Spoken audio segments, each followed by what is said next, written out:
le Seigneur. Ce qu'il y a ce matin, c'est pour partager en fait un témoignage, une expérience que le Seigneur m'a fait vivre vendredi surpassé. Aux environs de 20 h, je suis allée me coucher.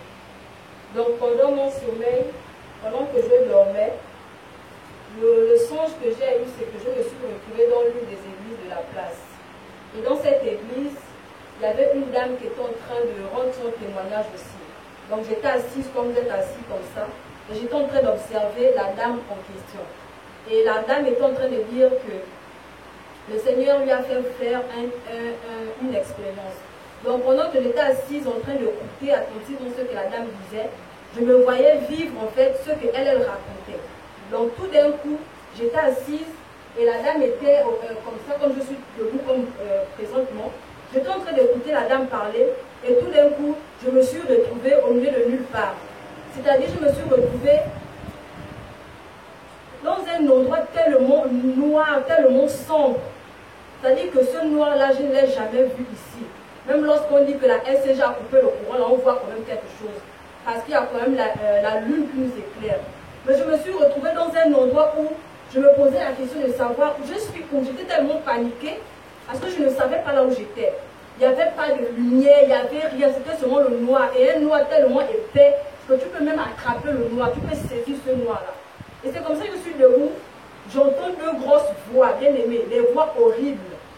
Des voix qui viennent de nulle part, qui commencent à rire.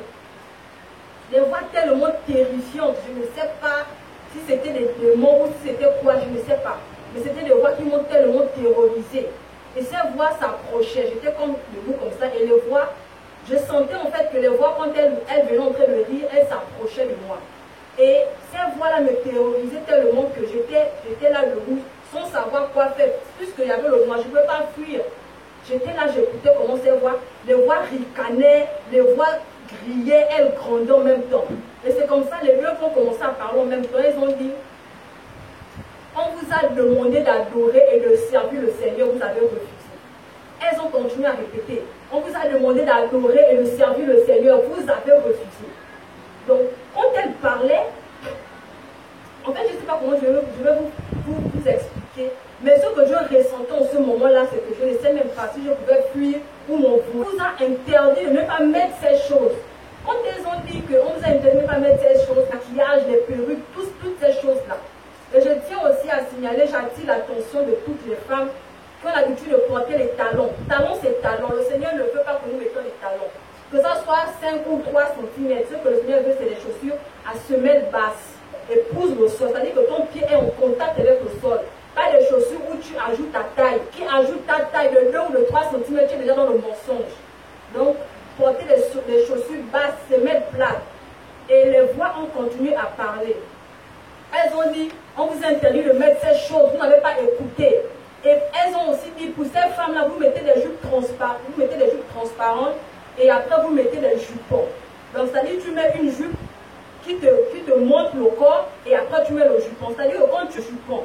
Donc, ça aussi, c'est pas bien. Parce que c'est une forme d'impudicité. Quand tu mets une jupe, tu penses que tu es bien habillé, mais après tu mets le jupon. Les gens pensent les jupons.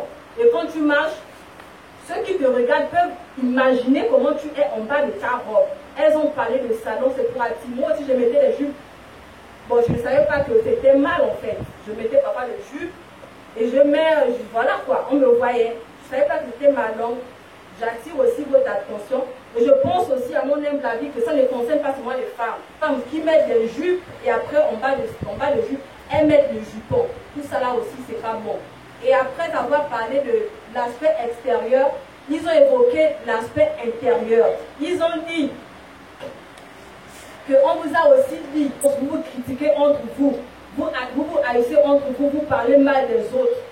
Donc voilà en gros ce que ces deux personnages-là ont parlé. Je ne sais pas qui, l'atmosphère qui se dégageait de cet endroit-là, vraiment c'était horrible, c'était terrifiant pour moi. Je ne savais pas là où j'étais. Je ne pouvais pas parler, je ne pouvais pas demander qui est, parce que je vous assure que quand tu te mets en face des personnages étranges que tu n'as jamais vus, en plus de ça dans le noir, si c'était même pour pisser, je pouvais pisser sur moi-même parce que j'étais tellement terrorisée. Et quand je me suis réveillée, il était 22 h. Donc voilà ce que je voulais partager. C'est pour attirer l'attention des uns et des autres. On ne doit pas voir tes parties. Donc essayez de revoir vos garde-robes.